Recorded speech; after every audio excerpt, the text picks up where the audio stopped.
নমস্কার। আজকের শিক্ষা কেন্দ্রে সব অভিভাবক ছাত্র ছাত্রীদের মা বাবার সাথে কথা বললাম যে তারা যেন তাদের বাচ্চাদের আরো ভালোভাবে পড়াশোনার জন্য আমাকে সহযোগিতা করে, এবং আজকে থেকে আবার সন্ধ্যার সময় আমি নিজে তাদের জন্য একটা ক্লাস শুরু করব, যেখানে সন্ধ্যার পরেও তাদের পড়াশোনার ব্যবস্থা থাকবে। কারণ কি, তোমরা তো বাড়িতে পড়াইতে পারো না, না পারো পড়াইতে? তো এখানে পড়াশোনার ব্যবস্থা থাকবে। তো সবাই খুশি তো গ্রহণ করার লেগে, হ্যাঁ, একটা হাততালি দেয় না? তো তারা বলছে তাই সবাই হাততালি দেয়, সবাই খুশি তো?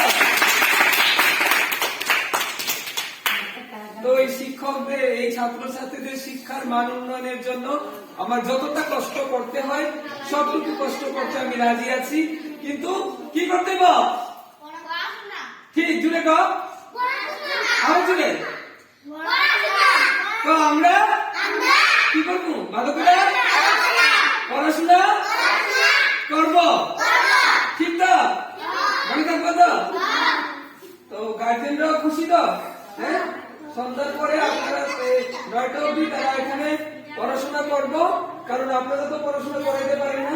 তাই তারা যাতে ভালোভাবে পড়াশোনা করে এবং বাজের দিকে না যায় সেদিকে লক্ষ্য রাখবেন, এবং দুপুরেও টাইমে টাইমে পাঠাইবেন, বুঝলেন? একটু দয়া করে হাত